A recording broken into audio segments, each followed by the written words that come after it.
ఈ వీడియోలో మనం ఒక కీలకమైనటువంటి టాపిక్ డిస్కస్ చేసుకుందాం.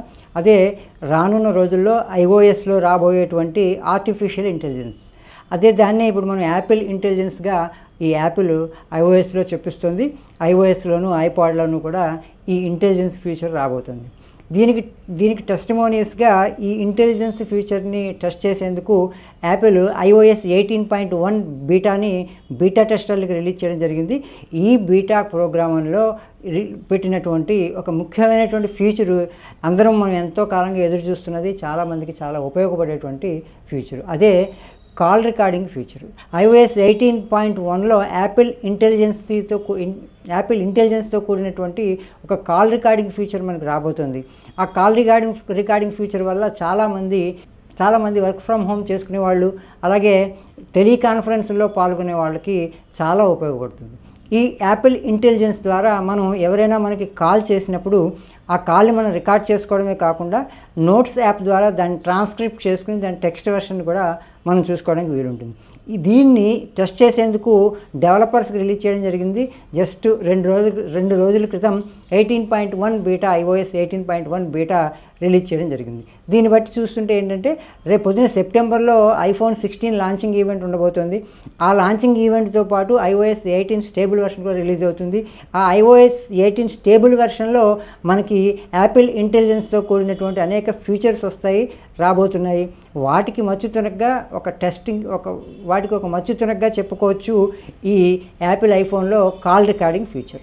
ఈ కాల్ రికార్డింగ్ ఫీచర్ ఏ విధంగా ఉంటుంది అంటే, మనం కాల్ చేస్తున్నప్పుడు మనం కాలర్ లిఫ్ట్ చేసినప్పుడు మనకి వాయిస్ రికార్డింగ్ ఐకాన్ ఒకటి మనకి ఈ లెఫ్ట్ సైడ్ పైన కార్నర్లో కనిపిస్తుంది.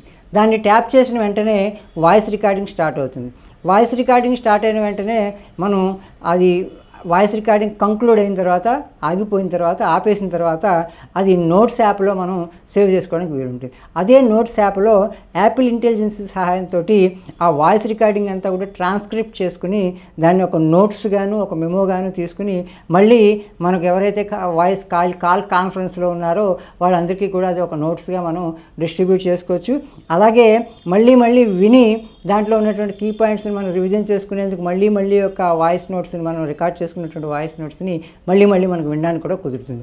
దీనివల్ల సాఫ్ట్వేర్ ఎంప్లాయీస్ కానీ, లేదంటే వర్క్ ఫ్రమ్ హోమ్ చేసుకునే వాళ్ళు కానీ, టెలికాన్ఫరెన్సెస్లో ఎక్కువసేపు గడుపుతూ ఆ టెలికాన్ఫరెన్స్ కంటెంట్ని మళ్ళీ స్టోర్ చేసుకోవాలి, లేదంటే ఫైల్ చేసుకోవాలి అనుకునే వాళ్ళకి ఈ ఫీచరు చాలా ఉపయోగపడుతుంది.